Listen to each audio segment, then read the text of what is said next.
All right, welcome back to the dojo, everybody. Come on in and take off your shoes and take a seat on the mat. We have one hell of a show for you guys today. This is going to be, I think, something that people are really going to resonate with on multiple levels. I've got Kevin Vistisen from the Deer Hunter podcast with us, and I also have Josh Arbogast, aka the non-typical. And if you guys recall, a few podcasts back, we had Josh on, and the name of that podcast was Michigan's Got to Do Better. And based off of that, Kevin reached out and said, "Hey, just curious about, how'd that go? How was the feedback from that?" Mhm. And Kevin had some ideas that he wanted to share too. So I thought, hey, let's get these two guys together because they're both very passionate about, hunting. They're both very passionate about Michigan. Kevin, I've actually never met you, but I can, I've listened to your podcast. I've heard you. I've actually watched a movie that you put out over at the Latitude movie contest or whatever that was last year. Oh yeah, sure. Yep. So, I mean, based off of that, I think I've got a pretty good feel for you, and I can tell your passion for Michigan and for hunting deer, and so really no two better people I think to have on this podcast right now to talk about this subject. But really quick, why don't we, Kevin? We'll start with you. Why don't you just give them a quick little breakdown? And I'm sure they know who you are, but just in case they were living in a cave somewhere. Yeah, my digital business card essentially reads father, husband, podcast host, licensed plumber, red-blooded American, business owner, entrepreneur, um, semi-retired athlete. Still holding on to that one a little bit, trying to think that I can perform athletically. It's become a challenge. But all those things, and yeah, I'm to the level where if a psychologist sat me down and talked to me about deer hunting, they would have a long list of notes like, we're not sure what to do with this guy. We're gonna have to figure this out. You got a problem. I will. Well, anytime my wife tells me I have a problem, I tell her it's not a problem, it's a solution. So that's kind of what it is for me. It's my identity. It's what I do. It's what drives me. Is deer hunting. Outside of the all the other responsibilities of making money and providing for a family. Uh, that's what I do to like find purpose in my life, and without it, I know for a fact that my life wouldn't be where it is. I wouldn't be who I was. I might not even be here Mhm. if it wasn't for deer hunting, to be honest with you. And that's not like an exaggeratory statement. I have friends that aren't here anymore because they didn't go to bed early because they didn't want to go up deer hunting in the morning. They decided to go out and maybe they didn't make it home. So, Mhm. like, it's a big deal to me. I'm super passionate about it. But we've been doing a deer hunting podcast for going on 7 years now. I'm a Michigan resident.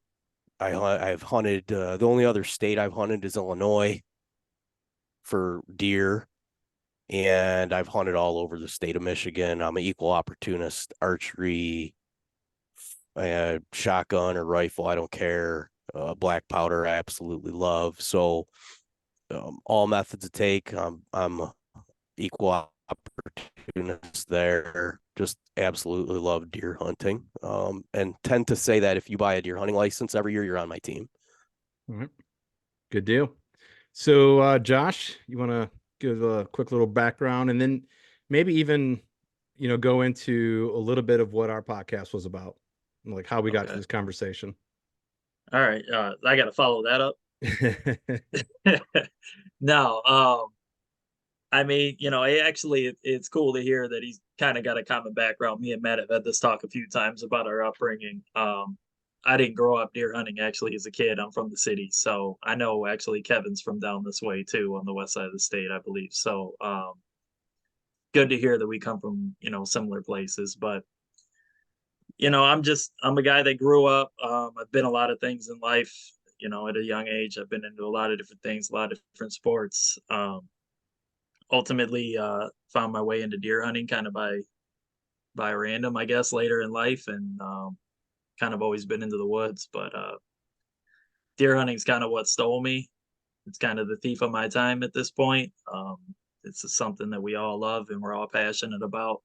That's why we're here to have this conversation. So this podcast that me and Matt recorded kind of came about from the DNR starting an initiative amongst, Right. I guess, the hunters, throughout the state. They were trying to put together a panel and have like-minded people of different views, which is kind of what I think we all are. Everybody's got their own view of how we manage the state. So I shared mine with Matt, and I don't know what kind of feedback I got. I think most of it's positive. I think we all see that we kind of, struggle to some sense. But for the most part, we all have a common love and we all have a common view. So I think that's kind of what we're going to talk about today is how can we get to a point where we all thrive together. Yep. Yeah. And so if anybody didn't listen to that podcast or doesn't really know, it's a little bit about the quality of deer, specifically, I mean, just to get right to it, the size of bucks that we have here in the state. Mhm. And Josh, you had some suggestions that I don't know if I heard, I mean, correct me if I'm wrong. I don't know if I heard you like take a huge stance on like it has to be this way, but No. your desire was something needs to change so that our age structure and bucks change. Yeah. And so there was a couple things that were thrown out that was like antler point restrictions, conversations around how many tags, how many doe tags are sent out. Those weren't, you didn't really hit on those. I think the one that you were kind of mostly talking about was the APR or the antler point restrictions. Yeah, I'm a big fan of antler point restrictions because of what I've seen it's been done in other states. And from things that I look at and the things that I read, and obviously everything you read isn't gold, but from the studies that I see, tends to get things trending in a positive direction all around, not just with mature bucks, but it helps the growth of the yearling bucks. It helps the doe population. It helps the forest in itself by controlling the herd a little bit. So I'm a big fan of APRs from what I see. I don't have any firsthand experience because I've never lived in a state or a county that has APRs. I'm just going off of studies and things that I read. Mm-hmm. But Yeah. that was kind of my stance was I I'm want looking to at APRs. I want to say this before I forget about it, and then we'll circle back Yep. because I really like the APRs too. Mm. There's only one thing that I don't like about them is that we're no longer hunting the smartest deer in the woods because for that first year it gets a pass. It can get away with bad behavior. Mm. And that can catch up in the genetics, and it just it makes that deer a little less smarter because and I've seen this over and over again when you go out to Iowa and Kansas and Illinois where a 4-year-old deer will walk out in the middle of a field, and it's like, why would he do that there? It's because he's never had a negative repercussion for that. There's been this parameter set for him to operate within that has now given him this behavior. And, we'll get into it, but the APRs do make a ton of sense from the standpoint that and when you look at a bigger spectrum and outside of game management, specifically when you look into fishing, we have very tight regulations on what size fish we keep, what size we throw back. I mean, it's tight. They manage that very specifically. And I wholeheartedly feel like they could do a better job. Well, I have to think about what I'm saying there. I would think a better job could be done, but I've also witnessed in my lifetime how bureaucracy operates. So, I don't know. But I like the idea of bigger deer being on the landscape, but some of the repercussions of that I'm very fearful of. Okay. Kevin, do you think that has anything to do Like when you talk about going to the other states, because I hunt a lot of other states. I mainly hunt out of state. I do buy a Yeah. tag I do buy a Michigan tag every year, but um, do you think that has anything to do with the amount of hunters? Like, you go to Nebraska, you're talking 40,000 hunters. Where here we're at, I'm always get the number wrong, but 450,000 around ish. Um, I wonder if the deer would still feel the pressure just because of the sheer numbers of hunters who are still in the woods, and it would still kind of wisen them up a little bit. Like, I don't know, just a thought. Oh, it's a big deal. It's a Mhm. huge deal. You have 600 acres in Illinois that two guys are hunting and managing. Mhm. They've passed 3 and 4 year old deer, 600 acres, and then their neighbors are on a text string. They're all doing the same thing, right? Mhm. In Michigan, you could have 18 guys hunting 600 acres, and maybe not one of them knows each other or Yeah. has communicated in any semblance. So the landscape is completely different. Mhm. And so that is a perfect entry point into one of my broader points, is that I really think like conversations like we're having here tonight and our responsibility is probably more likely to have positive effect than bureaucrats and biologists doing what they can. I really believe that we have a huge network now. Like it's incredible. More people are hearing from us collectively for sure than are tuning into the DNR Facebook page Mhm. or something of nature. Obviously, when a law comes into place, it's a different situation, but not always. There's how long has northern Michigan has baiting been illegal? I don't know how many years it's been now, but I can tell you the gas stations didn't miss a Mhm. beat. Yep. So Not in any part of the state.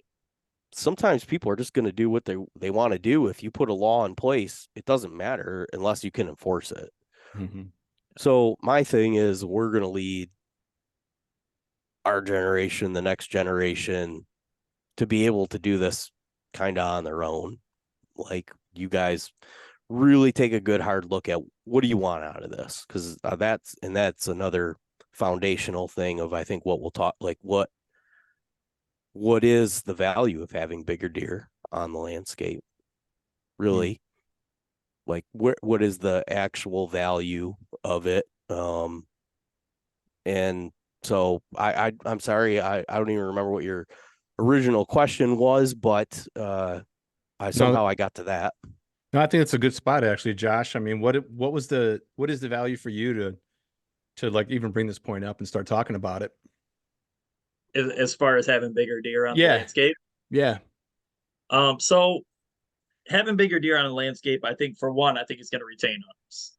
I think, and it's something that me and you discussed on the first, Hmm. on the first podcast we did, is I think we're at a tipping point here in the state where I think we're getting so engulfed, and this actually been a hot topic lately on a lot of different podcasts I've listened to, a lot of different videos I've watched, where we're getting so engulfed in and again, don't take me for, I'm not saying this is right and I'm not saying it's wrong, but we're getting so engulfed in the social media culture of everything.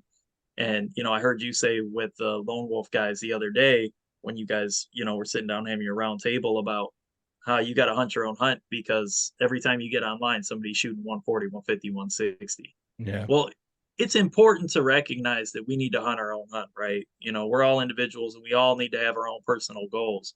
But at the end of the day, you're still getting on social media and looking at these deer. So at the end of the day, your trail cameras are showing bigger deer, social media is showing bigger deer, and this is just becoming a pattern. And I think it's going to engulf a lot of the younger hunters into bringing them in the game and kind of change what they want to do. Now we kind of hit that point of, okay, well, that's them hunting their hunt. And I understand that. But in order to retain these hunters, not everybody can afford to go out of state. Not everybody can afford the time away from home, the time off work.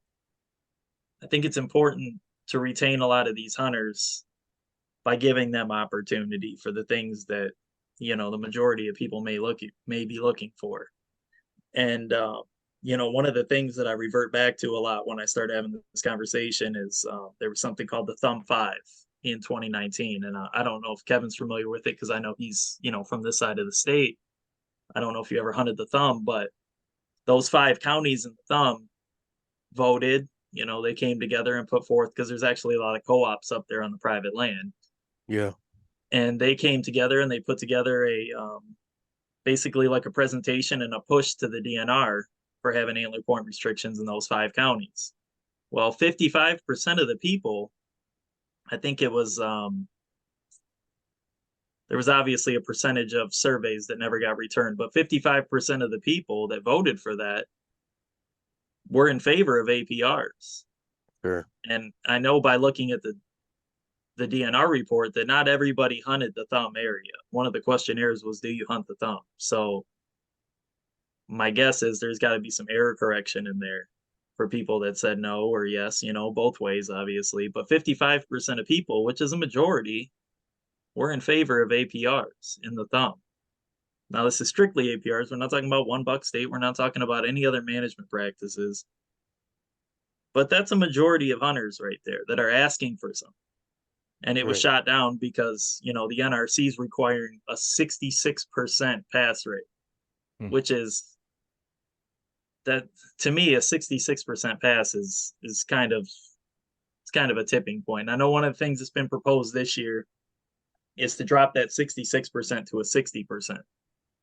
But we're talking 4 years ago too, and a lot of stuff has changed, and a lot of hunters' goals have changed, and the hunting industry has come so far in the past 4 to 5 years. Yeah. I mean, look at Yeah. us and the platform we're sitting here hitting right now. Your platform's huge. Matt's platform's growing. The Well, amount of people exactly. that we talk to, it's growing, man. So the Exact. goals are changing. Exactly what you just said. In 4 or 5 years, right? That's what Oh you're. yeah. Oh yeah. So big ships turn real slow, and anything government is a huge ship.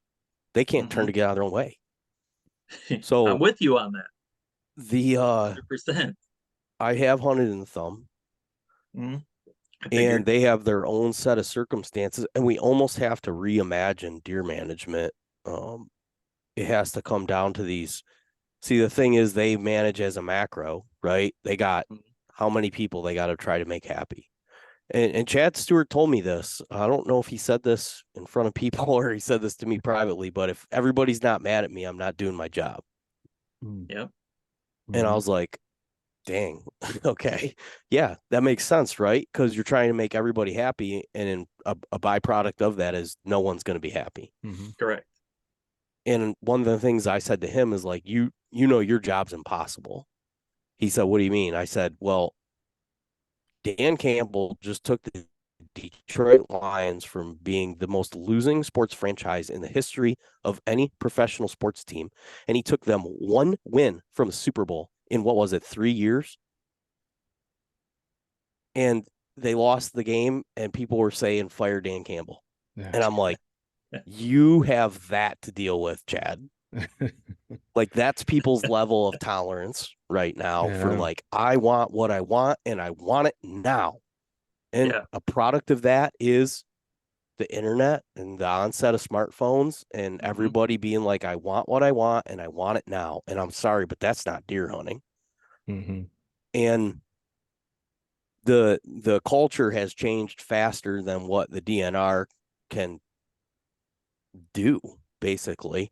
And I agree with you. The thumb is kind of a mess. Like, and that goes back to what you said about Illinois or Iowa versus Michigan. Is like, you have, instead of having 600 acres, you have 60 10-acre parcels, and half those guys like each other and the other half hate each other. And half of them are saying, I'm going to shoot every deer that walks onto my property. And the other ones are saying, we're trying to manage for 125-inch plus deer. Good luck. I'm just going to tell you, I'd get as far away from that as you can right now, because the state is going to have a hard time fixing that because of what it is, how deer are. Like, that is not a very conducive area to quality deer hunting, in my opinion. If you have a bunch of broken up acreage and people that don't align on a goal, it's going to be really tough, you know? That's why I gravitate to expansive landscapes and specifically, you know, public land, so I could go and do my thing. Yeah. So Yeah, we've got a real, well, I say we have a real hurdle and I say it almost defeated, but also at the same point in time, it's like, let's go. Like it's our time. We all have these platforms. We're talking to more people than I think we have a higher influence level than what the state um, can basically do right now, except for they can set some rigid parameters and start to make a change, but it's just going to take them forever. Mm-hmm. So Yeah. I totally agree with you. I totally agree that we're more influential, and that's one of the things me and Matt talked about. Like this starts with us, 100%. This starts with us. Like there's no way around it. Everybody I talk to, everybody, a lot of the locals that I talk to, they're all in favor of, especially on their land, right? Because you got these deer coming off of the public land feeding on their fields, right? So obviously they're in favor of doing some changes because they see everybody else as being detrimental to their herd. I don't necessarily agree with that because everybody's got an equal right to hunt, especially right now. The regulations that we have, they're all following the laws, right? But at the same time, I was just talking to Matt before you jumped on, and and reading through all these pages, I see these comments and these guys that are talking, and they're all, of different views. Everybody's going, for, against, for, against, for, against. Right. And somebody says, if they tell me how many, or if they put a restriction on the bucks that I can shoot, I just quit hunting, plain and simple, period. That's totally the wrong mentality. Like, I It's don't think that's stupid. what They're they're you they're they're or me already are trying to accomplish here. they're already telling him how many deer he can shoot. So Right. I'm calling his bluff. He's lying. So, one thing that I think is, you brought up the fish argument, right? They tell you, if you catch a perch, it's got to be X amount of inches. If walleye, all this has such strict regulations on inches, but that's because everybody's accustomed to it, right? Like everybody grew up with these laws. So if they do implement something, there's going to be a few hard years where they do have a couple guys that are, so anti government infringing on their hunting rights. Now, man, I am no fan of government, right? Like, especially, big government trying to control everything. Not a fan. And I know you're not either. I've listened to you a few times on some of the things you've Mm-hmm. said on, personal levels with your family and everything. And I'm right there with you. But these guys, have to understand that this is they're creating an initiative, which I don't know how that's going to flow because they only pick 20 people, right? The 20 people are supposed to represent this whole Michigan culture of hunting. That's Right. totally like you made up the Dan Campbell reference. Everybody there is going to be Dan Campbell. But these people have to represent all that. That's not going to happen. So this has to start with the hunters. We have to have our influence in talking to these people. And eventually, this tradition is going to slowly die off. And if the new kids come up, if you raise your kids understanding, what we're doing for the herd, or, if they implement things, and it'll become the new norm. And it's not necessarily negative against the government, but the government is going to have the one that have to make the ultimate ruling here.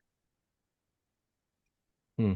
So let me ask this question really quick. So I actually heard you both say it, that through influence. You said it in the first podcast, Josh. Oh, I got to go this way on my screen. Josh, you said it in the first podcast that you were thinking that you could set up like, or not you per se, but we could set up education classes at some of these big, like stores and stuff like that throughout Michigan. Do you remember saying that?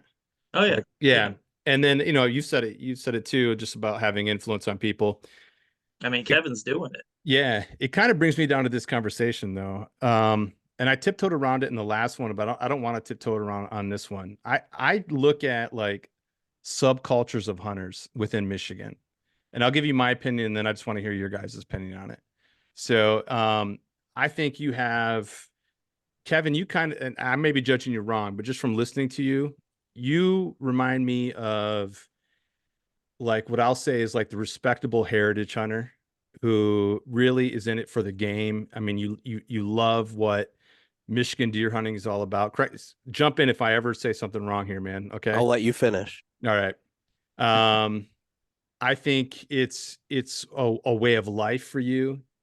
You said it in the beginning. I don't even have to like even say more about it. Like I think there's a lot of people who the introduction you gave in the beginning that I know personally, and they grew up here in Michigan, and they wholeheartedly respect that heritage. Okay.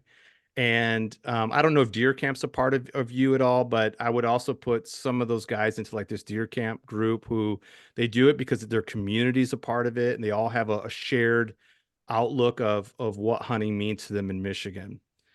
Josh and myself, I think, are a little bit more like adult onset hunters. Let me say this too, Kevin. I think you're a craftsman when it comes to deer hunting, just from what I've heard.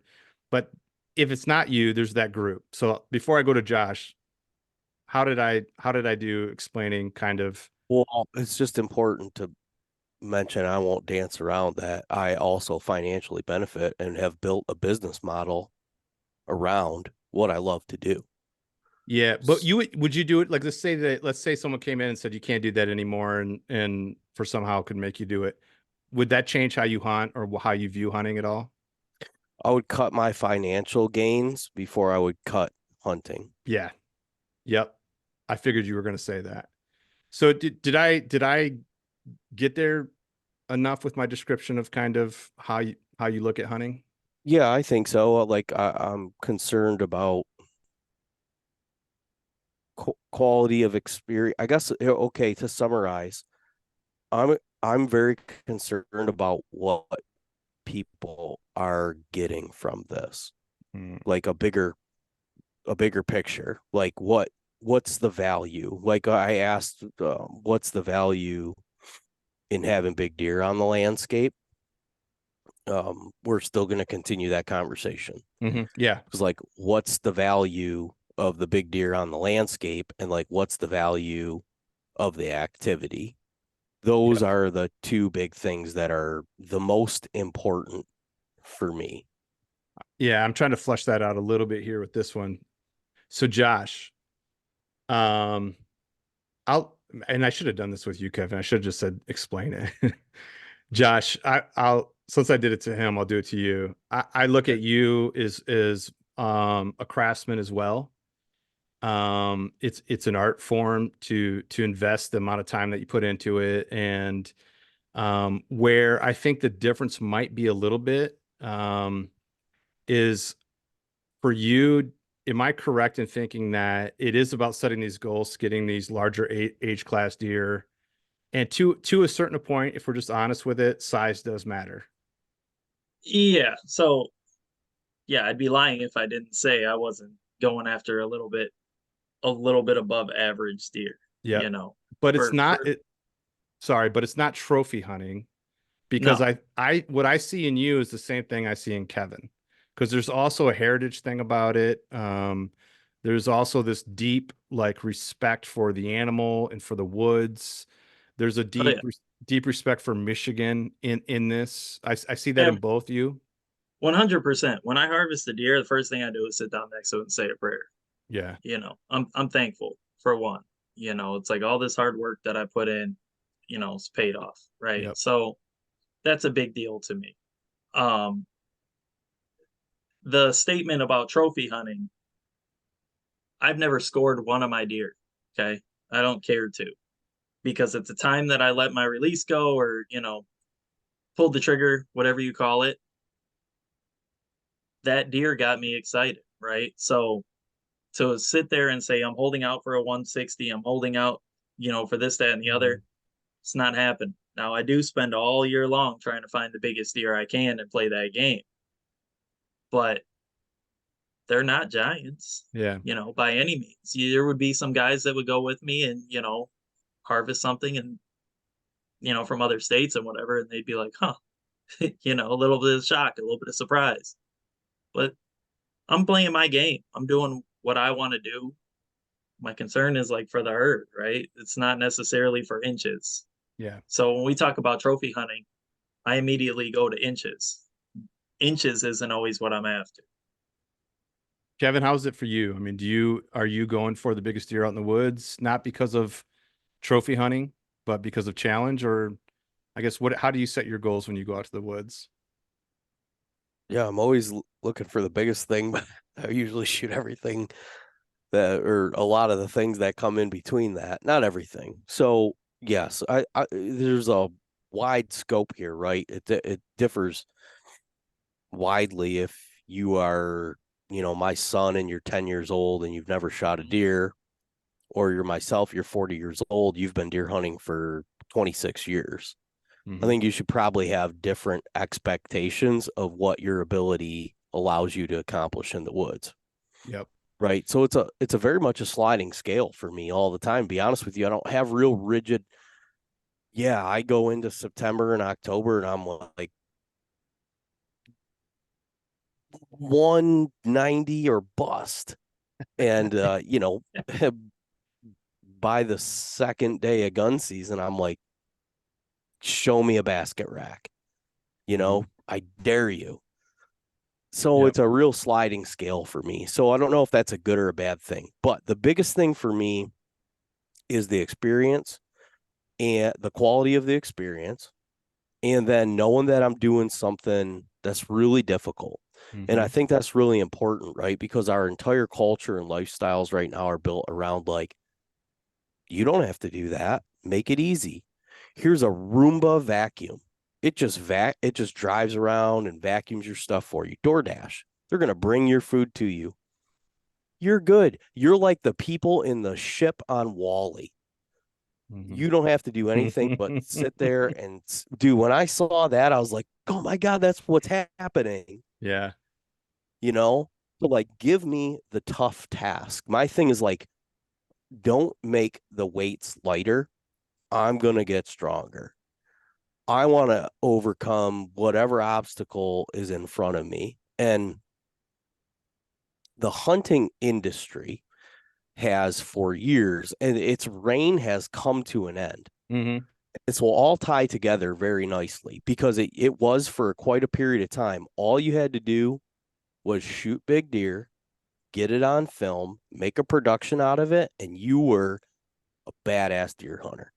You were somebody that everybody's going to look up at.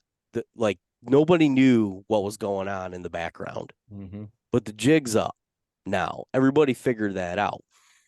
And then the hunting public guys kind of come along and they're like, hey, we're going to reconfigure this. We're going to show everybody the background, but we're going to go and start doing it on all these state land areas and everything else. Right. So now everybody wants the big deer, but they want a story to go around with it. Right. So basically, anywhere that has public access right now that has giant deer is doomed in the future. Like I fully believe that from all the local populace of everybody that I've talked to, that's like, dude, it's what's ruined for us from Nebraska to Illinois to Wisconsin, Ohio. Those guys are just crying. I was struggling. Yeah, dude, they're bummed.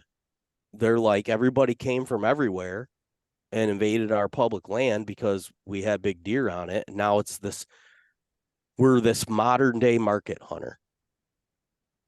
So And it's important to touch on right there that Ohio, Iowa, they're not they're not APR states. Now their regulations are different, but they're not APR states. So they could be facing problems in the near future with all this incoming traffic that's going on, especially like Ohio with Michigan, man. We're flooding to Ohio. So Yeah. slow like that, turning ship. yeah, I was a little safe just because they kind of regulate scary. Iowa regulates how many people can come in. So that's where they have a little bit of a safety. But so Yeah. Because that's yeah, right. Financial, well yeah, burden. that and they only allow X amount. Like it's a Yeah, pretty what's it short take 6 years to get a tag in a good unit in Iowa? starting to be now, yeah. Yeah. So that group you're talking about, this is where I thought you were going with it, Kevin, is another group we have to acknowledge too. So that's trophy hunters, right? So these, and I look at trophy hunters as people who don't have like the heritage part of it. Like it's more of this like stardom, especially with the way that social media is today. Is that, yeah, let's just go out, kill a huge buck. I think the hunting public, I don't think it was their goal to do it, but they did kind of create something that, with the hunting public and this idea of 200-inch bucks and all that crap, that we can go out, and that's the goal now, right? So there's that group. I don't think that group's like super huge, like in Michigan, but they are there. And They're then influential. they are. The last group I want to talk about is the one that I think is a problem, because I'm looking at two guys from two different, we'll call them camps, but very similar. I think you guys share the same bloodline when it comes to like hunting. But then you have this group who I'm going to call like a slob hunter, who goes out in the woods. And this is the group that's buying the corn at the gas station. They sell it I right got down no by use my, for it. yeah. They're not going to follow the law. They're going to go out there and do what they want to do. They're going to shoot everything that moves in. And that group right there, I feel, I don't know, but I feel like that's actually a pretty large number of people out there. I don't think it's more than you guys combined, but I do think it's a big group that I don't know if you guys can influence. And so the reason why I bring this up, because you were saying, hey, what does the bigger deer, do on the landscape for us? And I want to just make that point that it wasn't like a goal for trophy hunters. But even if we could go in and influence people, I really concerned that there's that group of what I'm going to call slob hunters or sloppy hunters who are going to say, yeah, F you guys, I'm doing what I'm doing. I'm shooting everything that moves, and I don't care. And so, Kevin, I mean, what do you think about that group I'm talking about there? Do they I'm exist? related to all of them, dude. They're all my family. Jesus Christ, I grew up at deer camp with them. Yeah. Yeah, I So know them all by name. so speak on that a little bit, man.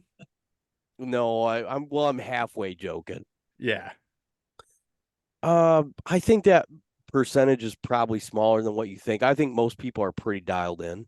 Okay. I think especially guys that are spending money to buy good hunting gear and like getting out there and pounding around. Like the people are pretty educated now with like YouTube and podcasts and social media. It's very clicky, Hmm. right? So like there's not a ton of people. It's like a kind of a natural thing in our personalities.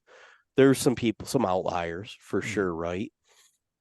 The baiting thing, it doesn't bother me a bit. I mean, if somebody owns property and they're paying property taxes on it, I mean, I think they should be able to kind of do whatever they want to do within reason.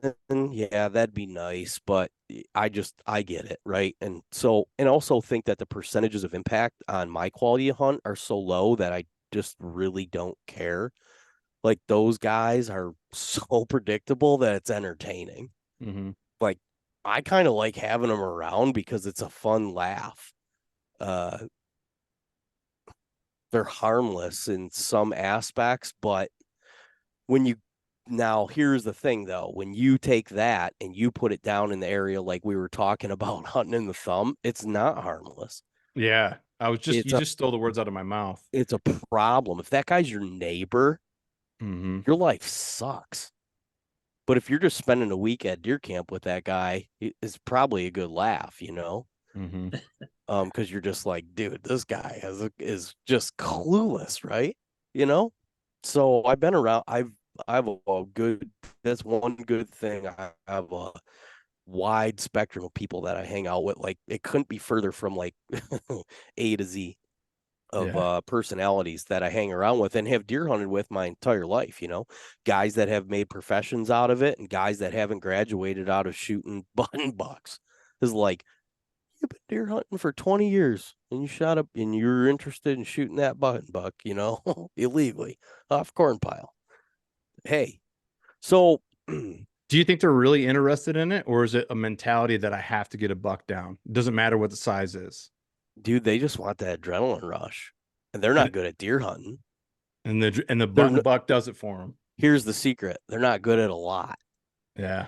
That slob deer hunter, dude, if you leave a beer can in the woods, you're That's what I'm kind of saying. like you're kind of like, you're really probably struggling outside of deer hunting, you know? So I don't know that there's any hope. I don't know that there's any hope for those guys, but I also think the percentages, like I said, my thing that I look at is how is this negatively impacting me? And I was just like, the deer are laughing at you, dude. Mhm. Like they got you figured out from the start. So I'm not like super worried, but also shoots that button buck. We can see where that goes, right? Like, yeah, that button buck is defenseless. It really is. That deer is so dumb. Leave that thing alone. Let it walk. Let it get to 2.5, 3.5 years old and be a respectable animal to harvest, right? And so that's the other end of that. I say all this, but is like, I mean, dude, I'm really out there like trying to not shoot 2.5-year-old deer Mhm. because I'm committed to this and I see the value in having a higher quality animal. It's like, do you want it more frequently or do you want high quality when you get it, right? And so there's a balance there, but some of the ways that we have to choose to get there can have some negative repercussions is what I fear of. Mhm. And that's regulation. You just don't want government regulation on that. It's that, and then also I'm fearful that with big deer on the landscape, that the modern day ability to monetize that will it will screw it up. It'll screw it up and it won't be there. That the whole experience and opportunity will be gone. Who's the problem when it comes to the monetizing of deer hunting? Is it the consumer or is it the industry? Or is it both? Well, it's both. If you don't have a consumer, you Well, don't have a product.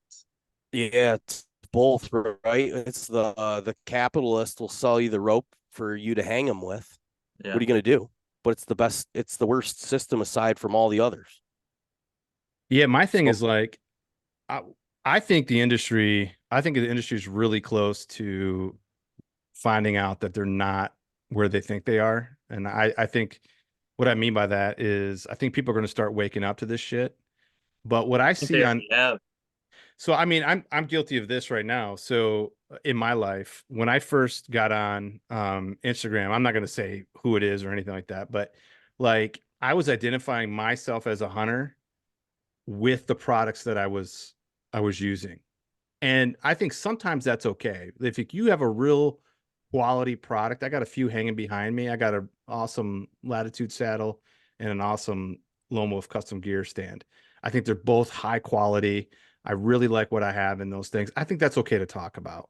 But I what like I've your setup. I like your setup, by the way. I was like, kind of want to right now get some stuff out and like, I'm in a basement, dude. If I could flip this up, you could see it's like a grungy basement, but I know, but it's perfect.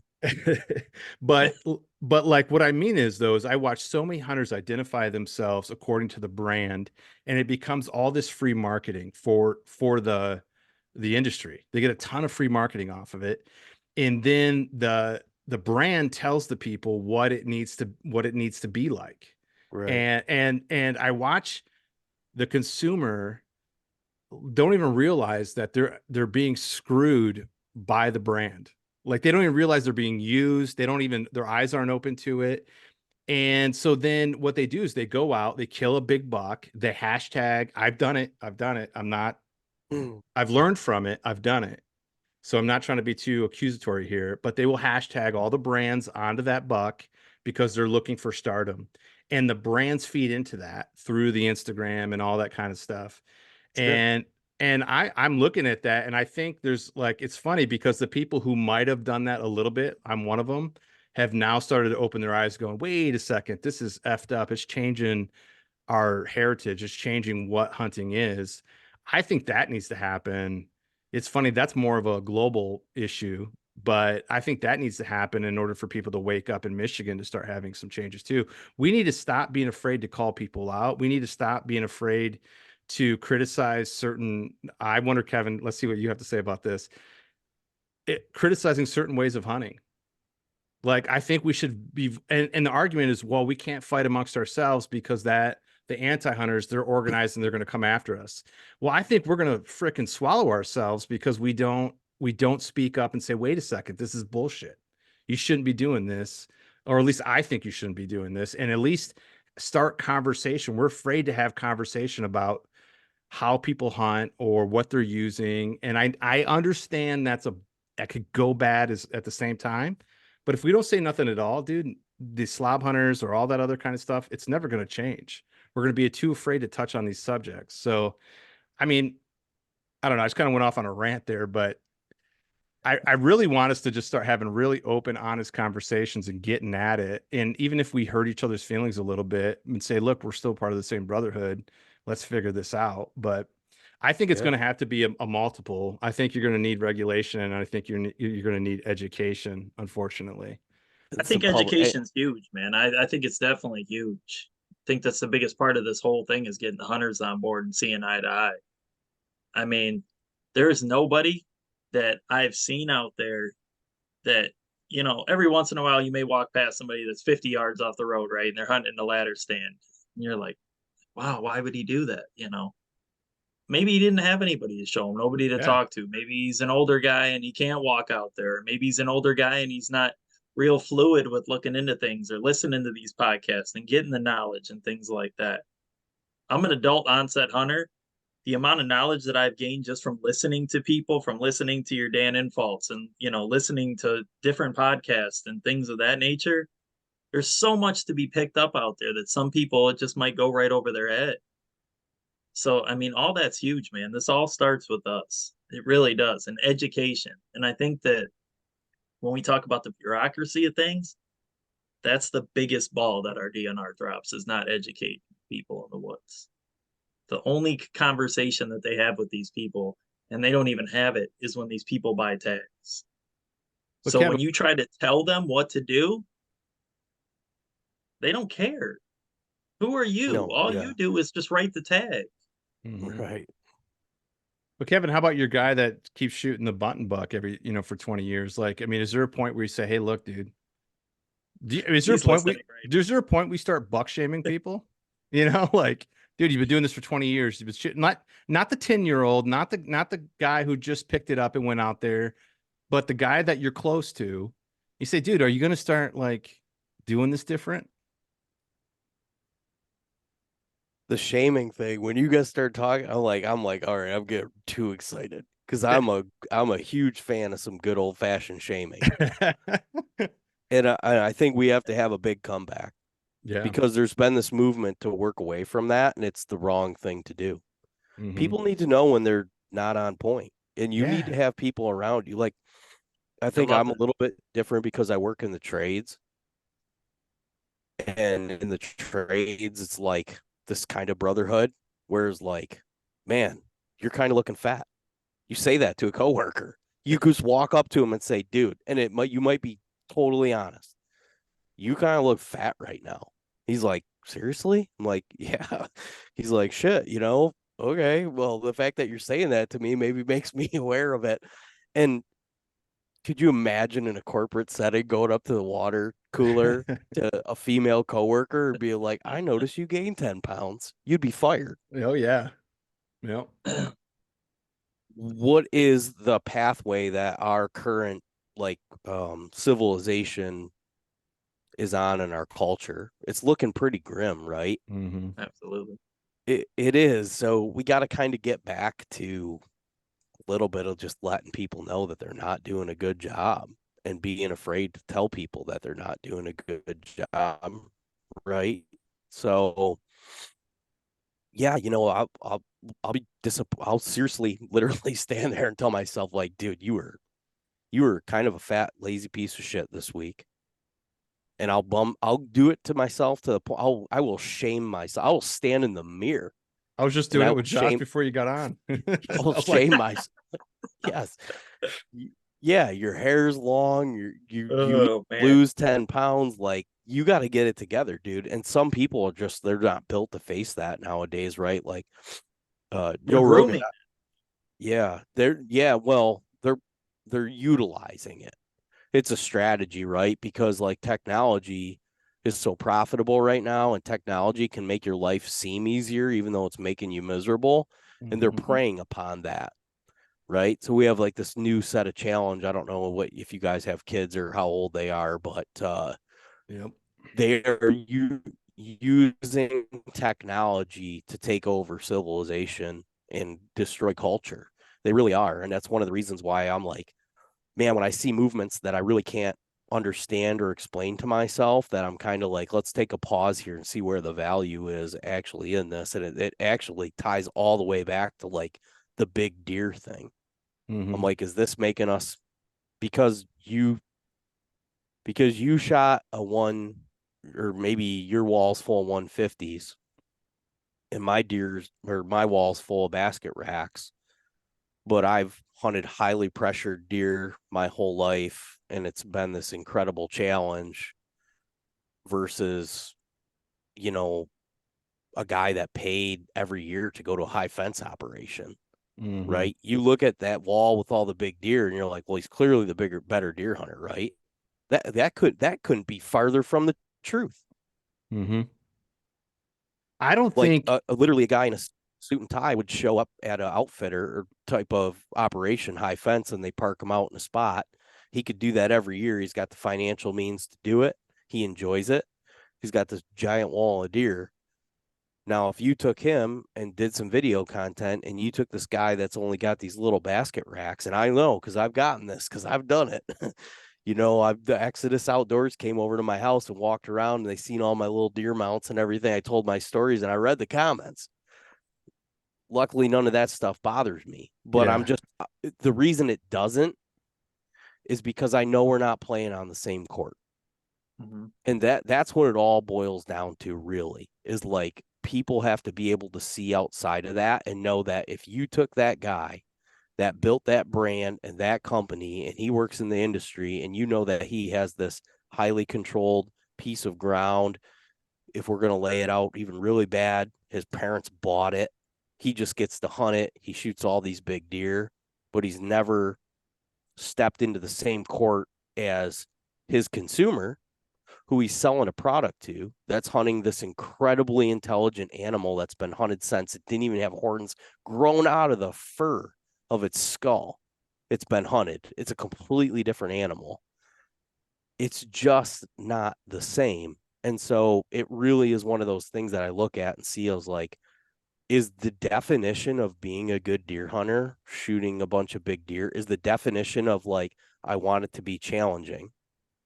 I want the challenge because that's what I always hear. I always hear everybody say, I only hunt mature deer because I want the challenge. But I'm definitely not going to a state where they don't have mature deer. What the fuck? What do we do? What are you talking about? That's me, by the way. So, I mean, essentially, well, for me, it's a little bit more than that, but it, I do that. So, Kevin, just so you know, I'm like, I barely hunt Michigan. I buy a tag every year. I barely hunt. I do leave every year and go to Illinois or Indiana, Nebraska, and stuff like that. And that's where I do the majority of my hunting. Mm-hmm. And part of it is because, time. Like I've got a week or 2 weeks to really put into it. Last year, I don't even know if I got, well, I did. I think towards the end, Josh, you and I were putting a little bit more time in, but I barely got to hunt last year at all. But I went out of state and I hunted and did my thing. And because it's still challenging, but my odds are higher that I'm going to get on a buck that I want to get on. Right. So, I think I might be closer to that trophy type of but not really that group. I'm probably like in the middle of you guys in that trophy group. I'm probably like closer to that. But just in full honesty. But my thing is like I don't think Michigan will ever turn into a big buck state. I don't think that if you set APRs, if they come in and set APRs, that it's not going to make it all that much easier for everybody to shoot like huge bucks. Will you start getting on 120s and 130s more? I think so. But I don't think it's going to turn into a 140, 150, 160 on a regular basis. I Because think you're going to raise that average harvest from a year and a half old buck to two to a and a two and a half, half year old buck. which I'm is fine. This is Yeah, 100, 110, yeah, and 120. the trickle down to that is there will be more 3.5s and more 4.5. But you guys are tracking. You guys are spot on. Because you have too many hunters for it to actually turn into like It's a mega buck state. It just won't work. It won't happen. the private land that we have is small parcels, That too. It's and huge. we have more public land than any state west of the Mississippi. Mm-hmm. Yep. And whitetail deer hunting is 70% of the hunting industry. Mm-hmm. So as far as like is it going to be a destination big buck state?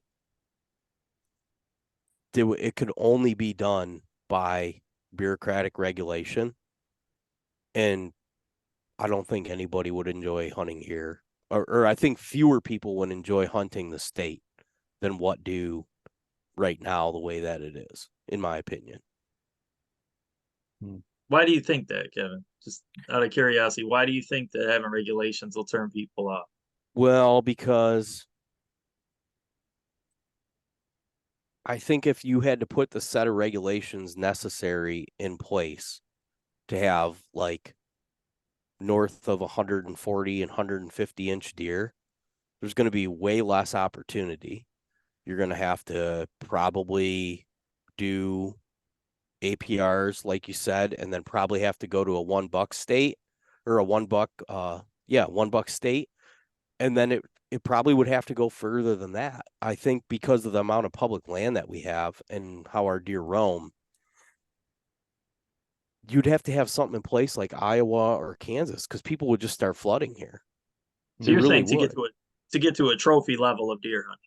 Yes, I'm saying Okay. less people would have quality opportunity of experience. Yeah. Okay. Which I'm not even really a fan of being a trophy state. Like it's not even a concern. I don't even think that's in the forecast for Michigan. I think the culture is so far the other way in Michigan that we'll never get to that point. No, people will just Well, revolt. the landscape is the biggest factor. The landscape of the terrain here. Is that what you're The saying? landscape of the small properties. Mm-hmm. Yeah. Okay. Yeah, you have too many people. It's like it's like the difference between fish in a private lake and a public lake. Right. So if you're Yeah. for Kevin, if you're for APRs, then why, or not, you're not for it in the sense of like, you don't want to be regulated, but you think as a practice, it's a good idea. What's the fear of like DNR putting in a APR restriction? Like, what's your concern about them doing it that way? Oh, I'm just like looking at both sides of it. Yeah. Is my thing. I I think that I'm in favor of Okay. APRs. Like if I was the czar of deer hunting and you put it on my desk, I think I would sign it as long as it had a, like a 4 to 5 year term where then we could reevaluate. And I think they should do that. I don't really have a problem with that. The only thing that I'm going to bring attention to is that like if you're that guy that's out there saying I want the ultimate challenge, dude, putting APRs in place is kind of like throwing the bumpers down in the bowling alley. And it's kind of saying like, okay, we're going to protect this age class of animal and they're not going to have negative interactions, but you are going to get a deer that's a little less savvy as a 2-year-old. It's just that's the repercussion of that. So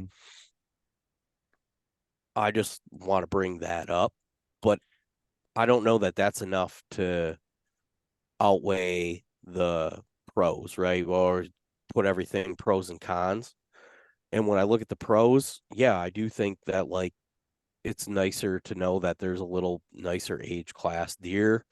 And I really, when I have Chad Stewart on my podcast here coming up, that's one thing that I really want to talk about is like, what is the value of the age structure? Because I hear that all the time, but I don't actually know what supports that. Like, is it more valuable to have more 2.5, 3.5, 4.5-year-old deer on the landscape? It seems like it probably is. Like I said, I use the fishing analogy, right? Like I throw the dinks back. I throw the dinks back, dude. I'm not trying to have a bucket full of dinks. Yeah. I want to go So out there and catch some big hog perch, So I'm I currently no, I'm not going to say this, but the say APR it. thing, I'll just say I'm not going to say it just for geographical reasons, but Oh, I like APRs. I'll yep. say that. One thing,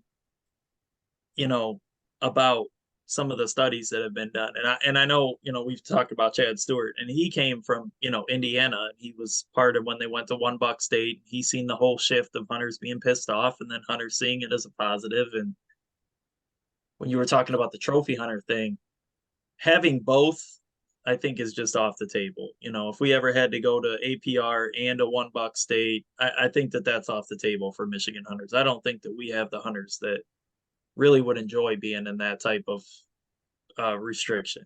I just Yeah. don't think that would make it enjoyable for a lot of people. But when you talk about the benefits of having an age class, I know that there's a few key points that I've seen. There was an article that we were talking about that discussed the history of APRs in Pennsylvania when they were instituted. The fight, they called it the war on deer because it came up and it was just so back and forth, between the hunters and the regulations. And it turned out to be pretty positive. It had a huge impact, not only on the age class of deer, but it took a lot of stress off of the yearling bucks, which allowed them Mm-hmm. to mature a little bit better, better rack growth. It actually increased the doe harvest, which I know the DNR is really struggling with. We're the only state in the Midwest that harvests less does than bucks. And I think we did that Pathetic. again this year, which is crazy because, the guys that shoot the button bucks, you get way more meat off of shooting, one of the does that you see. And we know you're seeing does, right? If you're seeing bucks, you're seeing does, is my thought. That's probably geographical to the areas I hunt. Could be, maybe not. But I know that there was a considerable increase in size for does harvest, for bucks harvest, for you know, spread on the antlers. There was all these metrics that they hit, which all trended in the positive once they implemented APRs in Pennsylvania, which Yeah. Pennsylvania seems to be a lot more relative to the areas that you hunt, northern Michigan, because I've in looking into this a little bit, it seems like they don't have the soil content as the other places in the Midwest do. So like your Sure. Ohio, southern Michigan's obviously another animal, Illinois and Iowa. Seems like Pennsylvania is a little bit more on board with probably what you see in northern Michigan Yeah. as far as like soil content, nutrients, and things of that nature goes. Which, talking about that, having less does on the landscape frees up more food for the other deer. It's better for the forest, which is, as I look at this and I'm like, maybe the DNR is not crazy. Now, having 10 buck tags everywhere in the state, I can't agree with that because what you see and what I see are two totally different things, right? I mean, I hear guys talk about northern Michigan and even the west side where they're like taking 10 toes, I'm sorry, 10 does off of this landscape. It's not the right thing to do, which some hunters are taking 10 does off of a property. And yeah, it's going to hurt the herd in some areas. Some areas it maybe not. So maybe that's where you start thinking about DMU size and shrinking things and going a little bit more regional with the thought. Yeah. Mhm. We're using a scalpel instead of a hammer. Yeah. Right. Yeah, a little bit more detail work, right? Yeah. The state is always going to just bring out the sledgehammer, Yeah, upper and lower. That's it. Yeah. but Yeah. they just got a this losing battle where they're trying to appease everybody. But the doe thing bothers me something fierce. I almost think like if I was in Chad Stewart's position and I'm like betting and pleading with everybody, like begging them, like go shoot antlerless deer, and I bring that report out every year, and it's like 4-1 bucks to doe, that I would just take my microphone and drop it, be like, you guys aren't getting anything until you get this resolved. I'm showing Yeah. you right here, right now, what you need to do. If you guys want more from me, until you guys can get this situated, I'm out. And these like unlimited doe tags, You know, nothing, nobody. And I blame that on kind Us. of, well, not, I don't know if I blame it on necessarily us, but I might blame it on the past 2 decades of what people pronounced value of deer hunting to utilize to move product. No, Yeah. it, Yeah. it was like rare for anybody to shoot an antlerless deer, let alone get excited about it. And we got to get that fixed. I'm Yeah. excited every time I shoot a doe. Yeah. I mean, it's meat in the freezer. I'm excited, right? Kevin, when you got into hunting all those years ago, was there ever like a code about that? Like don't shoot does, only bad hunters shoot does, you know? Mm, you know, not really so much. So I grew up on a farm, Okay. which was a nursery and a sod farm. So deer were enemies. Yeah. Yeah. When So so it's I like, yeah, my grandpa was like, "You mean tell me my 12-year-old grandson shot a deer?" He was so excited. He didn't care what it was. And then my dad was like a bird watcher. He's like a bird watcher with a loaded gun. That was it. He shot one buck in his lifetime because it was coming right at him. It was literally charging down the trail he was walking in on. He's like, I guess I have no other option but to shoot you. So Yeah. he never got it. He never got the bug, but I got it from my grandpa. And, even though he grew up in the era where it was like, don't shoot antlerless deer, he owned and operated a business that was a farm. So Mhm. he's like, dude, blast them all. Yep. So I had some very conflicting information coming in, but it was definitely never, I was not raised in a household that had like big deer on the walls where like you pass this one or pass that one. And man, what are you're like sitting me down on the sofa right now and diagnosing me where all this is coming from. Well, we started hunting at the same time. I'm just that much older than you. So you were younger, but it was about 27 years ago that I started hunting. So we had the same kind of, upbringing a little bit as far as we were dealing with the same people teaching us. But you had a farmer, and that was my interactions with farmers too, is like kill every one of these rats, get them out of here. But the guys that brought me up were like, we used to talk about does as if they were garbage. So like we would be asking each other like on the mics, we had these little walkie talkies, which I know is illegal, but we were just did it for talking. We weren't talking. We were hunting different parcels, so we weren't even, they were across the street. And they're like, "What'd you see?" And everybody's like, "Oh, just some does." And we would actually lie. We if you didn't see anything, you said, "Oh, I saw some does," so you didn't look like that bad of a hunter. And Right. then, but the does were like, "Oh, so why didn't you shoot?" Well, because does aren't valuable. You don't shoot does. Only real men shoot bucks. I mean, that was kind of Mm-hmm. ingrained into me when I first started. So I actually didn't shoot. I mean, this is the one thing I regret a lot is that I think I would have been a lot further in my evolution as a hunter if I would have shot more does in the early days. But Yeah. I do think you have to get past that. I think Michigan actually does have that like old heritage that you're talking about a couple, decades ago that made it this thing that shooting does was for whatever reason was a bad thing to do. You weren't as There's big of a there's de- man. there's definitely no social clout around it. Mm-mm. Mhm. Like you're like peacocking going into the bar, like look at me. Shot 3 does. Nobody cares, dude. Nobody even turned around. Well, But if you go in there and you're like if if you went into a bar in November in Michigan and said, I shot a 176-inch deer, it's in my truck, everyone will walk out of there at that second.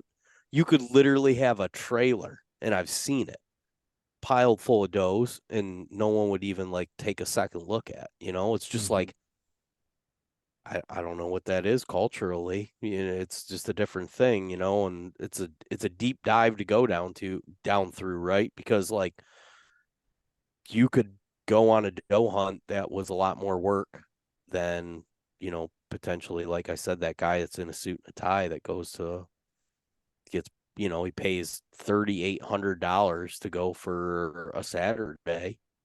They sit him down. He shoots a 185-inch deer and he posts that on social media and then he's got it in the truck. I mean, people are like, dude, he's a badass deer hunter. Did you see what he shot? So I had that happen today. I had a guy followed me and I went and looked at his page and they had killed a 214-inch buck and they had like hashtagged all of these brands underneath it.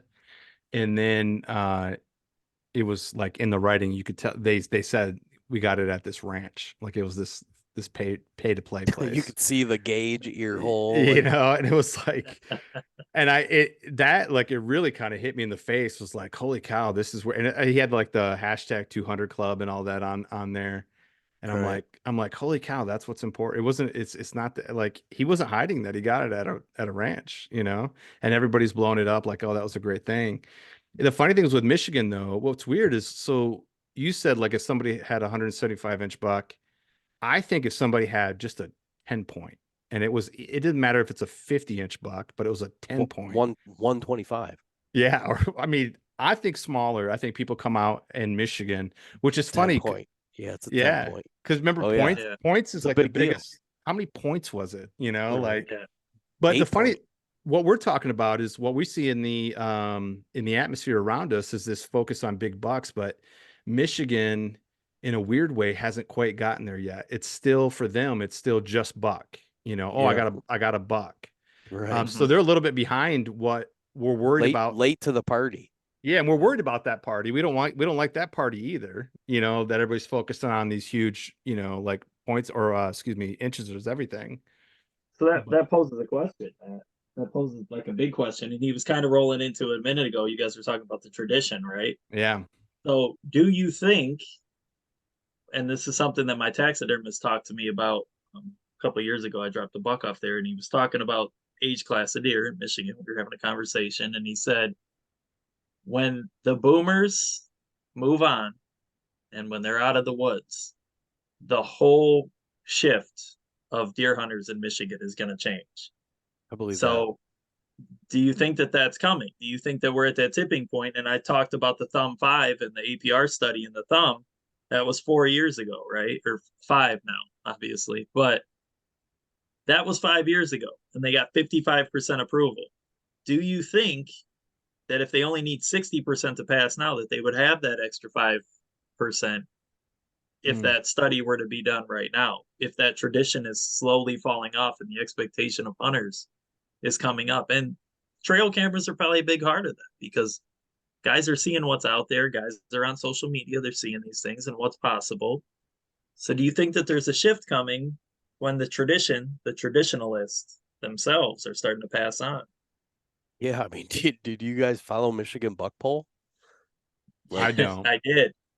I did. There was a lot of big bucks on that poll this year. it just I mean, I'm like, all right, they're coming from somewhere, like something's happening. Because Yeah. that didn't happen. Like you said, we're like an 8 point. Yeah. So it's just this a slow process, and we're culturally like late to that movement. And Yeah. there's been a lot of resistance to it. Some of that good, some of that bad. But it's changing. I Mhm. mean, you got guys like Mark Kenyon, arguably, biggest whitetail, probably largest whitetail platform that exists right now with Wired to Hunt, Michigan guy. Yeah. And then the trickle down effect of that is like Mark got my podcast started. And that was 7 years ago. Like there's no way that we're not going to see an impact from all that. And I think it's happening right now, really, frankly. I mean, I'm seeing bigger deer posted online. And that's like just really what I'm optimistic about is that we're gonna take it upon ourselves to do it. It's just gonna take a period of time that we're not like we want it here and we want it now, and I just think that it's going to be a little bit of a slow process. I think we're kind of moving in a sweet direction, but then also, like I said, there could be some negative repercussions that were unforeseen. And and a lot of that is what I'm saying that from is friends of mine that live in other states that had really high quality deer hunting, specifically big deer on the landscape. And when people figure out how to monetize that they kind of move in and take advantage of that faster than the laws can get in place to protect them. So we have to be real careful.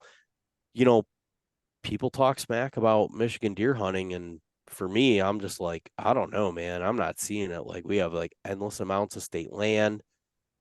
We have quality deer. There's a lot of deer. That's a thing too. We have a lot of deer. And that's fun. That's fun. Like, I don't want to go out and not see deer. So like if you were asking me if I would see like a 150 a year, or if I would go out and see, dozens of deer every year, I'd take dozens of deer every year, because the 150 at the end of the day, it doesn't really like, that's not what wets my whistle. What gets me excited is knowing that I accepted a challenge that I know a percentage of people aren't willing to accept. They're like, I'd never go to Michigan and deer hunt. I went to Michigan and deer hunted. I'd never do it again. I've heard that from guys that are in the industry, like and I'm just like, I don't know what to tell you, dude. I want to lift the heaviest weights. I don't want you to take sand out of the weight so that it's lighter, so that I look stronger. Make that weight as heavy as possible, because I want to know what I accomplished and what I did. I don't care what anybody else thinks. And a lot of that boils down. You guys, I don't know if you guys are weightlifters at all, but my wife's uncle put a gym in. He bought all this like really expensive weightlifting equipment. It's this Rogue, like I Oh yeah, guess it's Yeah. like for $9. Yeah. CrossFit. Yep. And I go pick this giant plate up, and it's like 25 Yeah. pounds. Yeah. I'm like, that's twice the size of my 45s. And then I go back and look at my social media, and I'm like, oh, these guys aren't that strong. Those weights are lighter. Yeah. And I'm thinking like deer hunting. I'm like, oh, I'm not looking to make the weights look lighter. I don't care about what everybody, I got my shit in order, and I don't need like outside, people telling me that, attaboy, that's a good job. Like, I already know the weights I'm lifting are heavier than the ones that you are. I'm really not trying to put a set of circumstances in place to make me to change that. And so that's a lot of what bothers me. And it really is one of the things that I would want to discuss tonight, is because it's hard for especially younger people to see that and evaluate that and figure that out, that a lot of these companies and brands have monetized this activity, and they've done so to say like, I'm the best, I do real good, but they'd never get on your court, dude. No, I agree with that. I think though, like, I don't see it as making the weights lighter, because I think what you both of you would just evolve. So if right now the heaviest weight in your area, just hypothetically, is a 130-inch buck, and you're going to go after it, you're going to hunt it, it will now then turn into 140-inch buck. And they're going to be, and the other people who are shooting the smaller bucks may start to shoot 110-inch bucks, 120-inch bucks, but you guys will evolve and go after whatever the harder, older deer is. So I don't think and that'll always be there for you. I mean, just the sheer number of people that we have hunting is going to make this difficult. You're just going to have a little bit bigger deer to go after, I think. You're spot on. You're spot on. Yeah. Those people won't be able to get those deer still. Like, they won't. Right. The biggest deer in your area is the biggest deer in your area. Yep. And that's like a reflection of how you feel about accomplishing that goal. Is like, you went out and got that 125-inch buck. You're like, that could be a once in a lifetime thing. Yeah. Here in Michigan, it really could. You got a 125-inch deer. Yeah. You might not get another one of those in the state of Michigan, and you did something really special. Yep. You go to a state like Iowa or Kansas, you shoot 125-inch deer, is like, is this your first year deer hunt? Like, that's a nice first buck you got there. That happened to me. I went to Nebraska, and I shot a 120-inch buck. This is like 2008, and I was like, it was my first time hunting out of state. I thought I killed a monster, man. I was like, holy cow. And I brought it to the processor, and I was like, that's a pretty good buck right there, isn't it? He's like, yeah, we don't get excited till like 150 around here. I was like, I mean, balloon, let's bust just popped you with a pin. Yeah. I was that is the peak in the That's the conclusion of my argument, is the value. Like, you were excited, I was excited. Like, what gets you excited? And it's that scale moves around a lot. So no matter where we move it to, it's always going to be that level of excitement. So you can look at and accept that that is maybe a 125-inch deer, or, it has to be a 200-inch deer. Nowadays, I pay attention to what everybody's doing and what's going on. It's like, well, it wasn't 200. I was like, man, you guys are on a different stratosphere and planet than what I am. You know what I mean? If I had to shoot a 200-inch deer to really think that I did something special, I'd move. I should just simply move. I should clarify too. Like when I say I go out of state, I go out of state and shoot 120s. I mean, that's been my bread and butter for a long time, 120, 130. So It's a it's not beautiful deer. yeah, yeah. So it's not like I'm going out to I'm not a true trophy hunter in that sense. But I always did it because that made me happy and I had a week or two to do it, and that was kind of my focus. So I'm not a true trophy hunter in the sense of that, but And you got your spots, and now you started doing it. You're invested in it. It's like yeah. what you do. I like the adventure too. I leave my spots. I go to new places all the time, just for the adventure part of it. So Well, Josh, go ahead. I was just to add real quick, like you said, our goals will change, right? If you're seeing 150s and stuff like that, and it's like, yeah, if you see them, but man, if I see a 125-inch deer, until we get to the point where I'm seeing these big bucks all the time, it's still probably going to excite me. Like, so to be in the point where, you know, we're talking about trophy hunting versus, what camp we're in and this, that, and the other. If that buck's legal and it excites me, I'm going to let one rip. Like, I'm going to let it fly.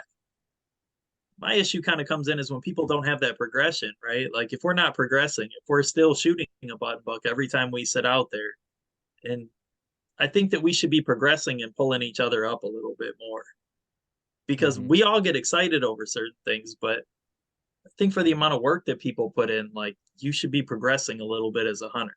Progression is important as a woodsman. You got guys that go out all the time and they know nothing about deer movement. They know nothing about habitats and change and transitions and all these words that we throw about all the time. And so many people throw these words out and don't even know what they're talking about, right? Like, so many people throw these words out and they're, oh yeah, I followed the transition down, and they don't even really know what they're saying. They're just repeating things that they hear all the time. So, and I know that's been said before, but this goes right to my weightlifting analogy. yeah, it's I don't know, man. It's we're in a tough place. You should be getting you're gonna do this. You get stronger. You lift heavier weights. Like, yeah, what's the next challenge? Like, really, honestly, like you said, is it the trash hunter, or what are they called? The slob. Slob hunters. Slobby hunter. Yeah, if you've been doing this for 26 years and you haven't taken it upon yourself to learn a little bit and do a little bit better. I mean, I don't know. It's not the route that I would have went. Like, you didn't lift weights for 26 years to like still not bench be 135. Yeah. Get out of here, dude. What have you been doing? You've been being like pretty lazy, So I totally get it. I really do. Yeah. I'll give you guys both like a closing statement on Michigan and whatever you want to say about APRs or whatever. You say whatever you want. Can I, before you close it? Yeah. I want to bring one thing up just because I want your guys' opinion on it, and I think it's impacted me mentally on how I think about a lot of what I say right now. Is that, have you listened to much of or digested Matt Rinella's argument on the hunting media? Yeah. I have. Yep. I want to bring that up because I think that he's onto a little something, and you've maybe heard me mention a couple times of us being like modern day market hunters. And that goes against the North American model. So that's kind of why I'm saying what I'm saying too, is I think that we have to be a little bit careful about what we're doing here. because I think we've figured a way to circumvent a stop that was put in place. They stopped market hunting so that we could have this resource, and we figured out a way to sell product on the backside of it and monetize it and turn it kind of back into a market. Really, I can't go to my local grocery store, pull up with a truck and sell them 100 pounds of wild game. Mm-hmm. But I can have a Shopify account and sell hundreds of thousands of dollars in product off of me and my buddy shooting deer and recording it. I'm torn with my own like hypocrisy here, like with myself. So I'm on social media. That's new for me. I did that 2 years ago, I think. And I post my bucks on there, you know. Um, I talk about product on there. I do it with stuff that I only really believe in. So I've evolved a little bit. But I think that's also part of the problem. Like I think I'm part of the problem. But I also what I also get out of it though is I've never had a hunting community that I could talk to and people who saw approach hunting the same way that I do. And now I do. And so it's opened up doors for me to have a community and to speak into things and stuff like that. So I feel like a little bit of a hypocrite on it because I do look at it right now and I'm super worried about where things are going. And I think Matt has a point. One thing I'll say, which goes a little bit against what you're saying, Josh, is I actually do kind of see a side of what Matt's saying, like, hey, we don't really need all that much hunter recruitment. Like every time I go to my spot, there's a bunch of people there, and we're competing for like a real Right. limited amount of land, Yeah, and and they all know what they're doing now because of the advent of social media and the internet, everything you can get on. You can learn whatever you want. they do. So I guess I say They're all all in the that. right spots, man. I say all that to say, like, I do think like I'm part of the problem a little bit, and I'm also concerned about the problem. And I don't know, I don't have an answer really. I'm in the middle of discovering where I fit in and all of that. And I think my point of view is changing almost daily towards like I even to be 100% honest, get vulnerable. I mean, I love doing the podcast right now. I'm worried that it might be part of the problem. And I get conflicted sometimes and think, man, maybe I should just shut this down. I got my crew of guys now, and let's just go back to hunting the way that what I really love doing, and not worry about posting it, or I'll stop talking you and about say it. you're definitely not part of the problem. You're part of the solution because we need conversation. It's not Mm-hmm. black and white. It's all gray. Yeah. Yep. Steve's black, Matt's white. They're Mm-hmm. really having a hard time figuring it out right now. So you're definitely the fact that we're talking about this right now and you are even open to talking about it and that we're discussing it in a friendly manner, you are part of the solution. So definitely do not stop what you are doing. I appreciate that. Because there's a huge percentage of people, they could not have this conversation. They're Mm-hmm. also the people that can't stand in the mirror and tell themselves they're getting fat. Yeah. Yep. I just said it. I was like, man, I'm getting fat. So it's a big deal. And um, Matt coincidentally and I did a podcast together a few years back now, I think it was.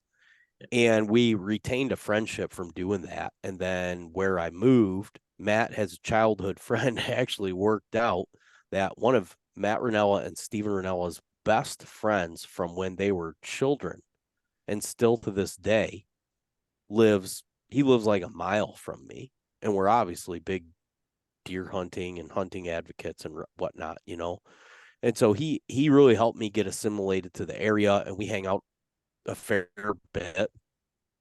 And Matt is coming here this summer, and we're gonna do some podcasts and do some things. And so for people to know how real that thing it really is, like I was talking, coincidentally, Matt's friend that he connected me with, his name is also Matt. His name's Matt Drost. People will get to know him. He'll be on here and he's been on the Meat Eater podcast a handful of times. He's good friends with those guys, right? But I was talking with him yesterday, and he said, I just got back from Steve's birthday, and it was kind of weird because Matt wasn't there. And Yeah. like that whole division thing is so real between them, where like, Steve's on this side and Matt's on this side. And I'm sitting here in the middle going like, yeah, I get it. You're black, you're white. This is a very gray area. We need a lot of gray people right now to get this scratched out and figured out, because it's a complex issue. You're going to need level-headed people, and it's going to take some time to get it figured out. But I'm glad that we were able to have, this conversation. You guys are super level-headed. Listen, if everybody had your guys' mentality, we wouldn't have anything to discuss. Everything would be cruising along super smoothly, right? Chad Stewart would be able to not have everybody calling for his name and be fired. So, Yeah. It is super complex, man. Well, you guys can have the floor. I want you guys to be able to. I feel like I got a little pad, a little sticky note here, so shut up because I talk too much. How long have we been on here? I'm gonna say we're 15 minutes short of 2 hours. Oh, wow. It's very enjoyable. Yeah. Okay. Yep. But I know how podcast time moves, so I was figuring, because it's been super enjoyable, that a long period of time has passed. Yep. Yeah. So if you guys want to leave the listeners with something, it's all yours. I'll start. One thing I just want to say is, if no regulations ever change in this state, if nothing ever changes, which I really hope it does for a multitude of reasons, I think it could be healthier for the herd. I think, and in total, I think that would have an impact on the doe population, the increase in buck size, and all that, all the above. But if nothing ever changes, I would like to encourage guys to progress, honestly, because like I've said this whole time, and we've all kind of beat it into the ground, this all starts with us, right? If we want bigger bucks, and who doesn't, right? Nobody's going to pass a bigger buck for a smaller buck. So if we can have that opportunity, it starts with us if we have no regulations. Now, my encouragement to that is just try to progress yourself with your woodsmanship skills, man. Like, try to make a come up, try to learn what you can, spend as much time in the woods as you can. Don't be a slob, right? Like, don't become one of those guys. And, try to get everybody in the game, man. Honestly, bring the kids in, get them going, teach them what it is. All you got to do is show them, and then they'll run with it, right? So just progress. Kevin? Yeah, I like it a whole lot. I would say do yourself a favor and get yourself positioned in life with like your life outside of deer hunting, to have it be like anything that anybody has to say about your deer hunting habits, like, just doesn't affect you. Like, I don't know if you cuss on here. I was actually gonna go ahead if you want to. I usually don't, but go ahead. Oh, I was gonna let it happen no, this I don't time. want to be that. Go ahead. Oh, well, I don't want to I be. wish I Yeah, would have I've known been that trying earlier. to do better. Have you been swearing? I think I swore, so swear. Go ahead. No, well, I don't want to make a conscious effort to, but I think I want to get my point across, is like, get your life to a position to where you have this like fuck you mentality. Like, if people are gonna badger me online because my deer's not big enough, like, get lost, dude. My wife's smoking hot. We have our finances in order. I'm healthy. I'm raising 2 beautiful children. I own a business. Your end all be all is not going to be what anybody online thinks about what you're doing with your hobbies. Like, get to a mentality to whereas like, I'm unfazable. Do you guys know who Jason Samkoviak is? Traditional bow hunting and wilderness. Yeah, oh yeah. Oh yeah. Yep. He's had a podcast for a very long time. He has that mentality. I know some things that other people, the general public, just doesn't know that Jason's been through in his life, and he's so battle tested that he has that fu mentality. Like, I'm unfazable. You And so that would be my thing that I would come down to is like, I'll hear people on other podcasts bash our state and Michigan deer hunters. They don't shoot big deer and yada, yada, and this and that. And it's like, I know what I'm doing here. I know what I've done. You're not positioned to phase me at any level. Come And I outside, think that's show probably going to be, you. 100%. I just think for, especially, maybe I'm talking to like the 16 to 26-year-old guy that's listening to this right now. Like, get yourself positioned to do some things that those guys aren't going to do. And, like, be a valuable citizen, be a contributor to society. And that's all going to transcend what you're going to put on your wall. And then just go out and do the most difficult thing and know that you did it, and don't worry too much about getting anybody's social acceptance. Like, it's a big problem with the up and coming generation is that they are dependent on these devices for social acceptance, and it's an empty trap. They're never going to get it because none of these people care about them or what they've done. So like, just take a look at that. Be conscious that it's happening and step back and look at the people that are around you when that thing's shut off and you're not connected to it. How are you impacting them? Because I learned this going through it, is like I had these people that were like, I idolized, and then I met them and I know what they had going on. And I'm like, okay, I got to rethink this, right? Like, Mhm. everybody sees you as this person, but that's not what I got. I know what I got going on, and I'm transcending what you got going on right now. So if I was going to leave with a closing thing, and it'll circulate back to like, where's the value in a big buck? I don't know if there is one, but how you got there and what you did to Mhm. do that whole thing really matters. And so unplug and take value in what's around you, and don't worry too much about, I think the kids call it clout. I call it clout. I'm just playing it up, right? Uh, so yeah, just and the fact that that you provided us the opportunity to have this conversation about this tonight, and people are thinking about this, and we're having a complex dialogue, is like, I don't see it not going in our draft. We're gonna win. I'm not accepting anything else besides a win. Like, we are seriously getting a W on this. Look how much effort we are putting into this. I'm Mhm. convinced. I really am. And it'll be on us if we fail and we look back and say, like, we didn't continue this for the next generation. They didn't have better opportunity than what we had, because we're the most connected people and influential group, that there's never been anything like this, right? So we Mhm. have the opportunity to steer the ship, and I feel pretty good about the direction that it's going in. So sorry, I knocked stuff literally off my desk, dude. I got a little bit worked up there, but yeah. All right. I don't have anything to add. I mean, I think both you guys really summed it up. I honestly, on both, that's what this podcast is about, the dojo. It's about bettering yourself, not just with deer hunting, but just, putting first things first, what matters first, and, using deer hunting as a tool to become a better human being.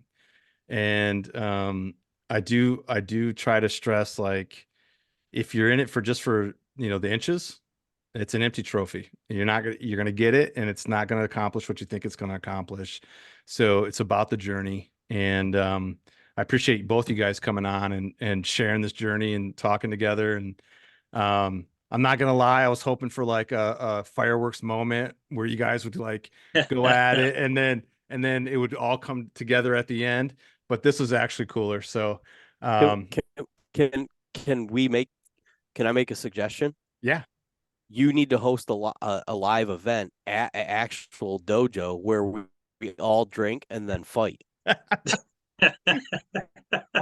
So we'll one up the public shaming. Yeah, We'll actually, you rent a dojo let's and do we'll it. do shots, and then we'll like, yeah, we'll assemble in teams like crossbow hunter, traditional hunter, rifle hunter, Oh man, now you're talking. APRs, There we go. and we'll all have jerseys, and then we'll do it like a Russian MMA where it's all teams that go in and just fight each other. There we go. All right. Yeah. Next year, annual fight. We'll start it You're up. up, Matt. Yeah, I'm too Tickets old. on sale for the Dojo live event. I'm Start too training. old. I'll just announce it. Yeah, I'm too old to be fighting, man. That's funny. All right. Well, you heard it. Next year, get ready. Everybody start training. But we will be back next week with another podcast. And yeah, appreciate you guys, and I appreciate everybody who came in to listen to this. We'll catch you again on the Thanks for having us, dojo. man. Yeah, thanks.